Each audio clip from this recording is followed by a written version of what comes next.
Today was definitely a huge team effort. Definitely the whole team comes into play in it. You know, all 6 races of the year that they've played their part and made sure everything went smoothly the whole time. I mean, it's been a total dream season for the both of us.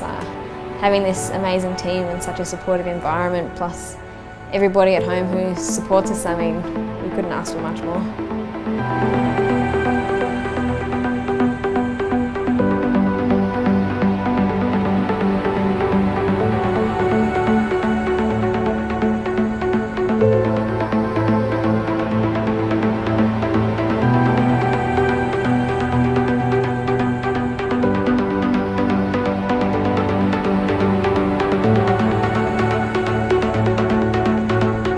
Yeah, it's a really hard course here. There's lots of climbing and there's absolutely no recovery. All of the descents are really bumpy, so maybe not as much single track as we're used to, but you know, yeah, lots of climbing, lots of fast sections.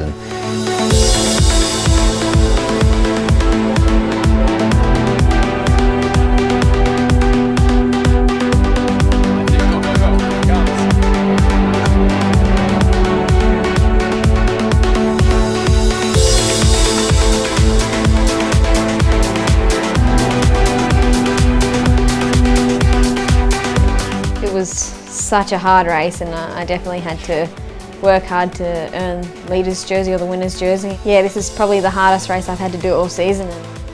Here we are at the World Cup finals in Hafjell, Norway.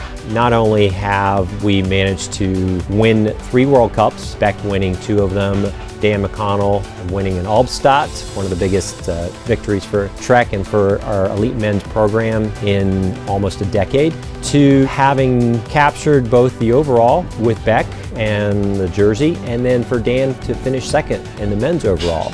I knew coming into the race that, you know, I needed a good result to stay in the top 3, so I didn't really change tactics. I knew the start was very important to get to the front early, because with the BMX section it would spread out pretty quick, so I was able to get off to a good start, and then from there it was just to ride my own pace and do what I've done all season really. The race panned out really well. I didn't panic or stress. I just kept my head and kept the goal in sight, which was, you know, top 10, so to come away with 7th, I'm really happy.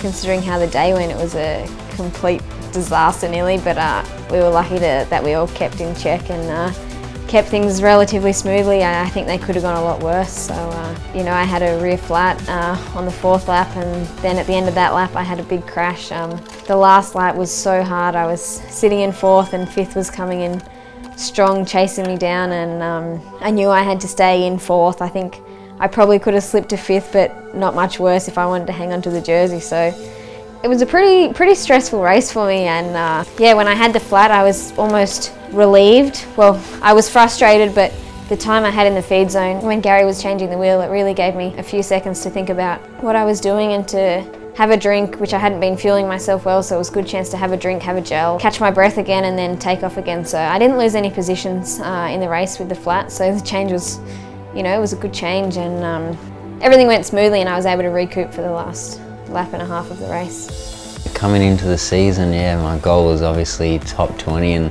if I could get close to the top 10, you know, I'd be really happy. But yeah, I guess after round 1, all that sort of changed pretty quickly, and you know, 4 or 5 months later to finish all the World Cups and be ranked 2nd is pretty crazy, and something I'm pretty proud of.